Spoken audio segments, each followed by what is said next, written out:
अस्सलाम वालेकुम। आजकल बहुत ही एक इम्पोर्टेंट क्वेश्चन पूछा जाता है कि घर का अगर मुकम्मल लोड बैटरीज पर शिफ्ट करना हो तो हमें कितनी बैटरीज की जरूरत पड़ेगी।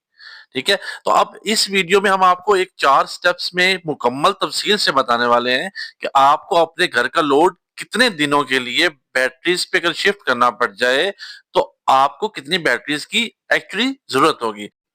तो व्यूअर्स, इस वीडियो को एंड तक जरूर देखें ताकि आपको ये कंसेप्ट क्लियर हो सके और आप अपने घर के किसी भी लोड के लिए आप अपनी बैटरीज को फाइंड आउट कर सकते हैं कि हमें इतनी बैटरीज की हमारे घर को जरूरत है और इतने घंटों तक हम अपना लोड उन बैटरीज पे शिफ्ट कर सकते हैं। तो चले आए स्टेप 1 की तरफ। तो सबसे पहले काम हमें ये करना है कि हमें अपनी बिजली की खपत को समझना है, यानी कि आपको ये जानना जरूरी है कि आप रोजाना कितनी बिजली इस्तेमाल कर रहे हैं। तो इसके लिए आपके पास दो ऑप्शन है, एक है ऑफ ग्रिड और एक है on grid. Of grid means कि आपका वापडा के साथ कोई कनेक्शन नहीं है, आप तमाम तर लोड बैटरीज पर ही रन करना चाह रहे हैं, आप वापडा से कोई सप्लाई लेना नहीं चाह रहे। तो इसके लिए आपको अपने घर का लोड कैलकुलेट करना पड़ेगा और साथ टाइम भी देखना पड़ेगा कि आपकी ये इक्विपमेंट, इलेक्ट्रिकल इक्विपमेंट इतने घंटे के लिए चल रहा है और ये इतने वाट का है। आपके सामने एक शीट है, इसमें आप देखें कि फ्रिज अगर 8 घंटे चलती है और 150 वाट की है तो ये 1.2 यूनिट्स लेगी आपके। इस तरह टीवी अगर 80 वाट का है और वो 6 घंटे चलता है तो वो 0.4 यूनिट्स लेगा। और नीचे आ जाए तो कंप्यूटर अगर आपका 75 वाट का है और वो 8 घंटे चलता है तो वो 0.6 यूनिट्स लेगा। इस तरह एसी जो है वो अगर 1600 वाट का है और वो 3 घंटे चलता है तो वो 4.8 यूनिट्स कंज्यूम करेगा। तो टोटल मिला के ऑन एवरेज 10 किलोवाट हॉर बनते हैं आपके ऑफ ग्रिड, जो आपके घर का लोड अगर इस अंदाज से कैलकुलेट किया जाए। आप अपना चेंजिंग कर सकते हैं, आप यहाँ पे हॉर्स चेंज कर सकते हैं, तो आपके पास उस हॉर्स के हिसाब से आपका ये लोड आ जाएगा। आप इक्विपमेंट की वाटेज देख के, और इक्विपमेंट के वाटेज होते हैं उसको देख के उसको घंटे से मल्टीप्लाई कर दें तो आपके पास उसकी किलोवाट आवर आ जाएंगे। तो हमारी इस लिस्ट के मुताबिक हमारा घर का जो लोड है वो 10 यूनिट पर डे कंज्यूम कर रहा है, यानी कि एक दिन में 10 यूनिट कंज्यूम कर रहा है। 10 किलोवाट आवर का मतलब है कि ये 10 यूनिट एक दिन में कंज्यूम हो रहे हैं हमारे। अब सेकंड हमारे पास है कि कुछ कस्टमर ऐसे हैं जो कि ऑन ग्रिड पे चलते हैं। तो ऑन ग्रिड में आपको अक्सर ये होता है कि 1 या 2 घंटे की शॉर्टेज होती है, तो उसकी कैलकुलेशन इससे थोड़ी सी डिफरेंट होगी क्योंकि हमें उस 1 या 2 घंटों के लिए बैटरी को कैलकुलेट करना पड़ेगा।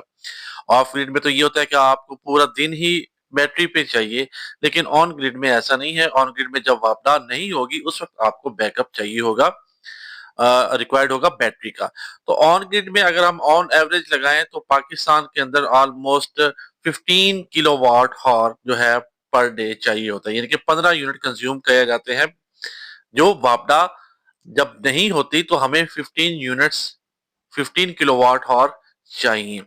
तो हम 15 किलोवाट आवर के हिसाब से अब बैटरी कैलकुलेट करेंगे ऑन ग्रिड के लिए, जबकि 10 किलोवाट आवर के हिसाब से बैटरी कैलकुलेट करेंगे ऑफ ग्रिड के लिए। अब स्टेप 2 में हम ये देखेंगे कि कितने दिन के लिए हमें बैटरी का बैकअप चाहिए, यानी कि ये लोड है बैटरी पर कितने दिन के लिए चलाना है।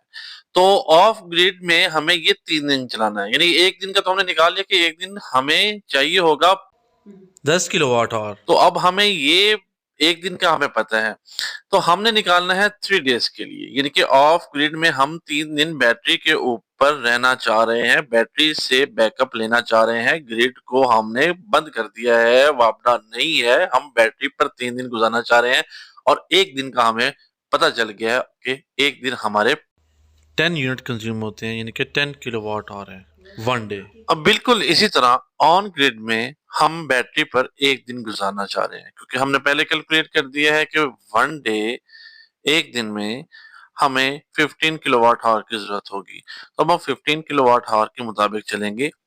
स्टेप 3 मोस्ट इंपॉर्टेंट स्टेप, दुरुस्त बैटरी का इंतखाब और बैटरी के वोल्टेज, कितने वोल्ट की बैटरी चाहिए। तो lithium batteries lead acid batteries की निस्बत काफी सस्ती भी होती हैं और ये आउटपुट भी काफी अच्छी होती है। तो लिथियम आयरन फास्फेट बैटरी को चूज करेंगे, LiFePO4, जबकि बैटरी वोल्टेज 48 वोल्ट। अब यहाँ पे 48 वोल्ट की बैटरी क्यों सजेस्ट की जा रही है, इसका मैं अभी आपको एक एग्जांपल के जरिए क्लियर समझाऊंगा कि मैंने 48 वोल्ट की बैटरी आपको क्यों सजेस्ट की है। फॉर एग्जांपल, आपके घर का लोड है 5000 वाट।